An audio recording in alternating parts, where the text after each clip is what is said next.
can win election. And that's why I keep saying that as we move into 2027, remember, as disorganized as Azimio was dealing with a very big brand of a politician as the flag bearer. You are dealing with Raila Odinga, who has an organic following of people from diverse, all areas of this country.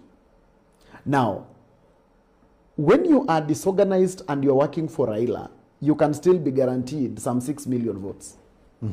Yeah.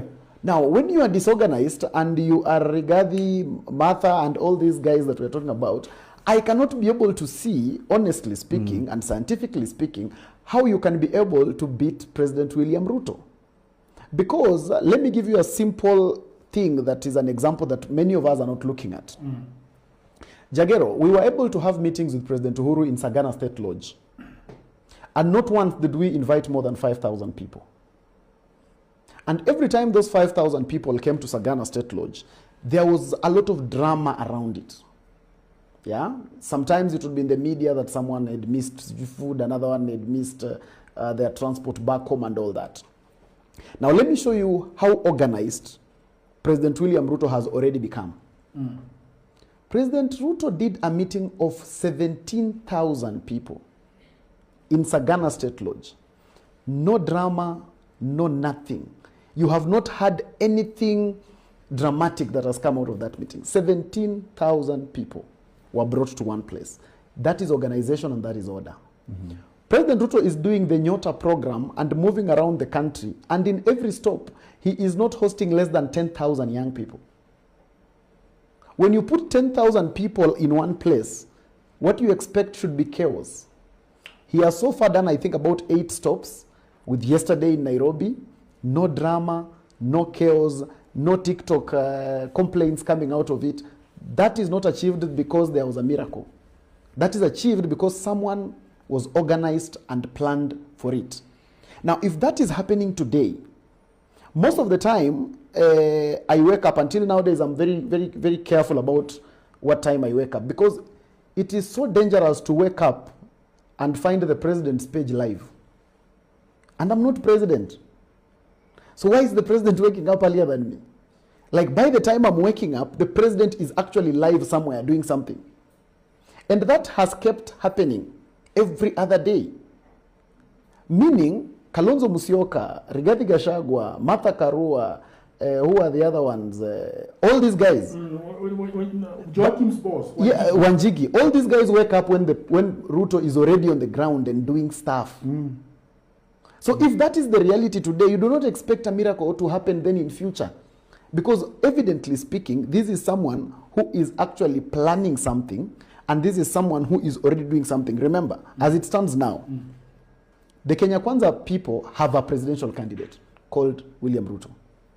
The Kenya Kwanza people have their narrative. They are selling the Singapore dream. Okay? The Kenya Kwanza people have a storyline, because the election is about storytelling. Yep.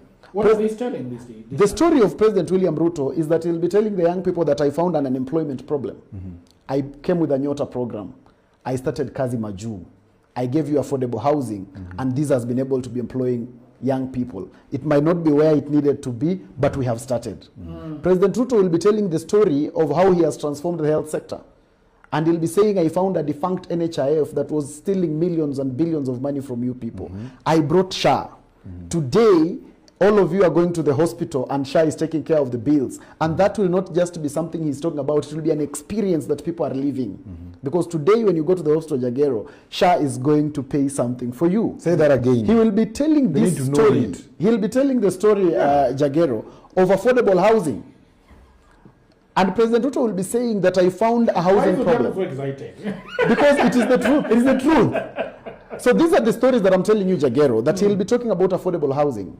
And he'll be able to be telling Kenyans that since the Kibaki time, in Vision 2030, one of the primary things that we promised ourselves is housing. And when I came in with President Uhuru Kenyatta, we still talked about housing. And he'll be saying even Raila Odinga, one of his biggest campaign messages was on housing, but nobody had been able to do it. And he'll be telling us that today there is an affordable housing unit in all the 47 counties Yeah. of this country. That you can For point the at. very, very first time, there is a project that is consuming billions of shillings that is not directed towards the region of a president.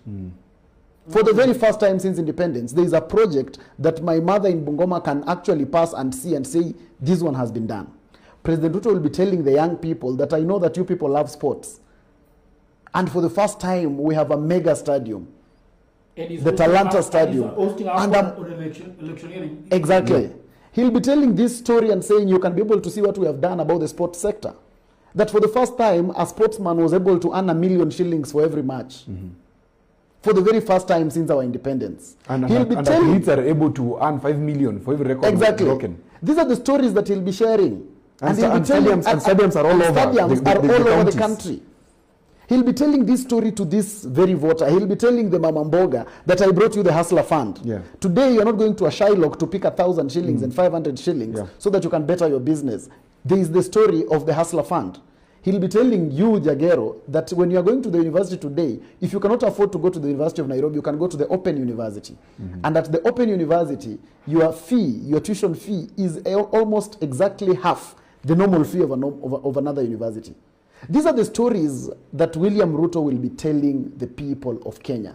And well, let me tell you where the juxtapose comes in. What story will Kalonzo Musyoka be telling Exactly. the people? Because Kalonzo must have a 40-year-old story.